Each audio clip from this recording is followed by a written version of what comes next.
મારું નામ નીતિન પરવાલિયા છે. હું અંધજન મંડળના મેન્ટલ હાઇજીન ક્લિનિકમાં છેલ્લા 17 વર્ષથી કામ કરું છું.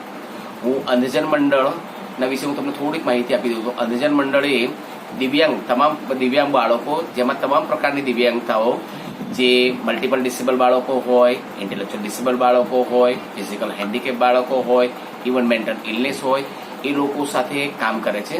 અને અંધજન મંડળ તેમના શૈક્ષણિક, આર્થિક, સામાજિક અને સમાજની તેમનું રિહેબિલિટેશન થાય એના માટે છેલ્લા 1954 થી કાર્યરત છે.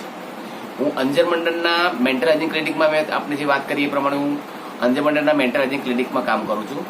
મેન્ટલ હાઇજીન ક્લિનિકની અંદર 6 વર્ષથી માંડીને અમારી પાસે અત્યારે હાલમાં 35 વર્ષ સુધીના વિદ્યાર્થીઓ અને તાલીમાર્થીઓ તાલીમ લઈ રહ્યા છે. અમે સવારના અમારે જેમ નોર્મલ સ્કૂલમાં બાળકો હોય છે કે સામાન્ય અભ્યાસક્રમ ભણે છે, એમ અમારા અહીંયા ફોર્મલ એજ્યુકેશન કહીએ છીએ, એ છોકરાઓ હોય છે. તો 6 થી 12 વર્ષના જે છોકરાઓ છે એને અમે અમારી ભાષામાં જુનિયર ગ્રુપ કહીએ છીએ. જુનિયર ગ્રુપમાં અમારું મેઇન ફોકસ એ હોય છે કે બાળકો ઇન્ડિપેન્ડ થાય અને એડીએલ અંદર જેટલા બાળકો એડીએલ ની અંદર આપણે ગણીએ તો ઇટિંગ, ઇટિંગ છે, બ્રશિંગ છે, બાથિંગ છે, ટોયલેટિંગ છે અને ડ્રેસિંગ છે. તો આટલી જે એક્ટિવિટી છે એની અંદર જો વિદ્યાર્થીઓ પહેલેથી તૈયાર થશે અને ઇન્ડિપેન્ડ થશે તો પેરેન્ટ્સથી માંડીને એમના ઘરના પર ઓછામાં ઓછા એ નિર્ભર રહેશે. અને અમારા સેન્ટરનો મેઇન ગોલ એ જ છે કે બાળકો પોતાની રીતે સ્વનિર્ભર થાય અને ઘર હોય કે કુટુંબ હોય એના પર ઓછામાં ઓછા નિર્ભર રહે. નોર્મલ છોકરાઓની જેમ સ્કૂલિંગ એજ્યુકેશન હોય છે એવી રીતે અંદર એજ્યુકેશનમાં ફંક્શનની અંદર અમે એ લોકોના નંબર્સથી માંડીને એનિમલ્સ છે, બર્ડ્સ છે, જનરલ નોલેજ છે, સોસાયટીના આપણા વર્કરો છે અને આપણે જે સોસાયટીની અંદર રહીએ છીએ એ સોસાયટીની અંદર કોણ કોણ અને કયા કયા સમાજના વ્યક્તિઓ રહે છે એ લોકો સાથે બી અમે પરિચય કરવામાં આવીએ છીએ.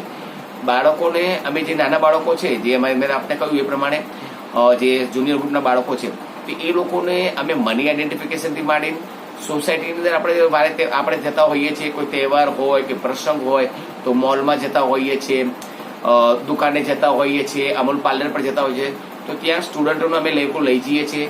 બેંકની વિઝિટમાં છોકરાઓને લઈ જઈએ છીએ. એટલે બેંકનું કામકાજ શું છે, સફાઈ કામદારનું કામકાજ શું છે, આપણા ધર્મ છે તો આપણું મંદિર, તો મંદિરની અંદર શું શું હોઈ શકે છે, શ્રાવણ મહિનો તો શ્રાવણ મહિનાની અંદર શંકર ભગવાનનો જે મંથ છે એમાં આપણે શું શું કરીએ છીએ, છોકરાઓના એક્ટિવિટી, એ બધું એનું મહત્વ શું છે. બીજા આપણા રાષ્ટ્રીય તહેવારો છે, 15મી ઓગસ્ટ હોય, 26મી જાન્યુઆરી હોય કે 2 ઓક્ટોબર હોય તો એમાં એનું મહત્વ શું છે એ આપણે. બીજું, આપણો દેશ એ બહુઆયામી એટલે વિવિધતામાં એકતાવાળો દેશ છે. તો એની અંદર આપણે હિન્દુ, મુસ્લિમ, શીખ, ઈસાઈ, તો અમે છોકરાઓને ગુરુદ્વારાની વિઝિટ પણ લઈ જઈએ છીએ, ચર્ચમાં પણ લઈ જઈએ છીએ અને એ ધર્મના લોકો બી જે રહે છે તો એમની રહેણ સહેણ શું છે એના વિશે બી બાળકોને અવેર કરીએ છીએ. સેમ અમે જે છોકરાઓ ભણતા હોય છે પણ એની સાથે છોકરાઓ મારી પાસે આવતા તો એ લોકોને એપિલેપ્સીની તકલીફ હોય છે, છોકરાઓ મેન્ટલ સ્ટ્રેસમાંથી છોકરાઓ અને પેરેન્ટ્સ જે પસાર થઈ રહ્યા છે તો એના માટે અમારે અહીંયા સાયક્રાટ્રિસ્ટથી માંડીને સાયકોલોજીસ્ટ, જે છોકરાઓને હાલન ચલનની તકલીફ છે એના માટે physiotherapist, occupational therapist, massage therapist અને જે છોકરાઓને એડિશનલ એક્ટિવિટી અમારે કરે છે, ધારો કે રિક્રિએશનલ એક્ટિવિટી કરે છે, રિક્રિએશનલ એક્ટિવિટીની અંદર અમારા છોકરાઓ સ્વિમિંગની અંદર ભાગ લે છે, અમારા છોકરાઓ સ્કેટિંગની અંદર ભાગ લે છે, મ્યુઝિક ટ્રેનિંગ લે છે.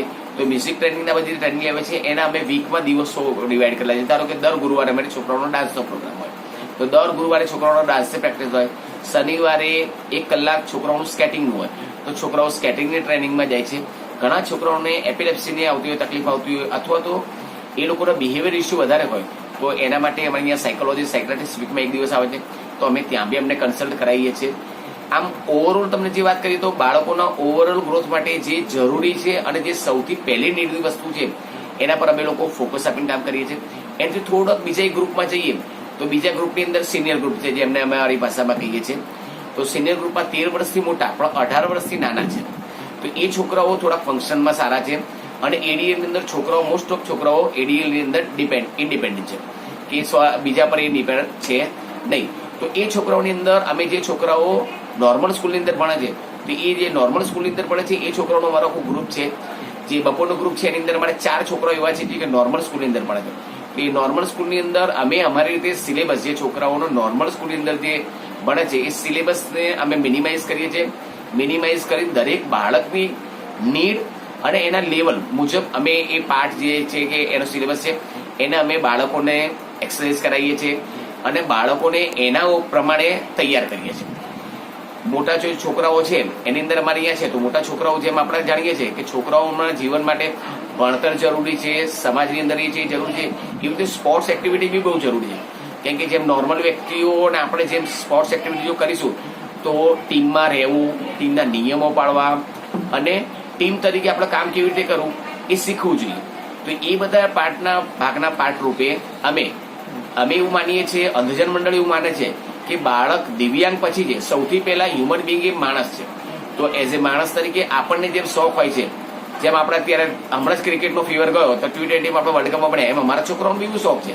તો અમે દર શનિવારે છોકરાઓને ક્રિકેટની ટ્રેનિંગ આપીએ છીએ, જે છોકરાઓ જે છે બાસ્કેટબોલની ટ્રેનિંગ આપીએ છીએ, અને એ છોકરાઓ અમારા અહીંયા રનિંગની ટ્રેનિંગ આપીએ છીએ, છોકરાઓ ફાસ્ટ વોકની ટ્રેનિંગ લે છે.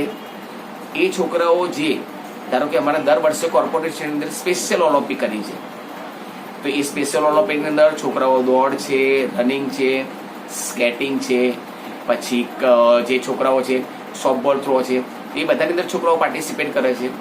આપણે જેમ સોસાયટીમાં રહીએ છીએ તો અલ્ટિમેટલી આપણે એજ્યુકેશન ટ્રેનિંગ લઈને આપણો જે ગોલ હોય છે એ સ્વનિર્ભર થવાનો અને ઘરને અને સમાજને મદદ થવાનો હોય છે. તો અમારા અહીંયા જે મલ્ટિપલ ડિસેબલ બાળકો છે, ડેફબ્લાઇન્ડ બાળકો છે અને જે ઇન્ટેલેક્ચ્યુઅલ ડિસેબલ છે એનું અમારું વોકેશનલ ગ્રુપ ચાલે છે. વોકેશનલ ગ્રુપની અંદર સિઝન પ્રમાણે, ધારો કે અત્યારે સિઝન ચાલે છે રક્ષાબંધનની, રાખડીની, તો રક્ષાબંધનની અંદર છોકરાઓ રાખડી બનાવે છે, દિવાળીની અંદર દીવા બનાવે છે, એન્વલપ બનાવે છે, તોરણ બનાવે છે, લટકણ બનાવે છે, બ્રેસલેટ બનાવે છે, અને ઉનાળાની સિઝનની અંદર છોકરાઓ છાશ છે, લસ્સી છે એ પણ અહીંયા બનાવે છે. તો એ બધી વસ્તુઓ જે બાળકોને અમે અહીંયા પ્રેક્ટિકલ ટ્રેનિંગ આપીએ છીએ, અહીંયા છોકરાઓ આવે, વસ્તુઓ લાવે અને શીખે. એ પ્રેક્ટિકલ ટ્રેનિંગથી એમણે ઘરે પણ મદદરૂપ થાય છે, અને અહીંયા જે છોકરાઓ છે એ લોકોને દર વર્ષે અમે એ લોકોને સ્ટાઇપન્ડ પણ છોકરાઓને આપીએ છીએ, જેનાથી વિદ્યાર્થીઓને બી એમ લાગે કે અમે બી પોતે આ સમાજનો એક અંગ છીએ અને અમે પણ સારી રીતે કામ કરી શકીએ છીએ. ઓવરઓલ કહીએ તો અંધજન મંડળ જે દિવ્યાંગતા માટે કામ કરતી આટલી મોટી ઇન્ટરનેશનલ સંસ્થા છે, એના દ્વારા આ જે વિદ્યાર્થીઓ છે એ લોકોને સ્કૂલિંગ એજ્યુકેશનથી માંડીને સોસાયટીની અંદર રિહેબિલિટેશન થાય અને સમાજની અંદર જે જે જરૂરી એ લોકોને સ્પોર્ટ્સની એક્ટિવિટી છે, એ લોકો આર્થિક રીતે પગભર થાય એના માટે છે, એમને મેન્ટલી સપોર્ટ મળે એના માટે છે, અને ઓવરઓલ એ સમાજના એક જવાબદાર નાગરિક બને અને દેશને મદદરૂપ થાય એનું અંધજન મંડળ જે કામ કરે છે એના અમે એક પાર્ટ તરીકે મેન્ટલ એજ્યુકેશન ક્લિનિકમાં આ કામ કરી રહ્યા છીએ.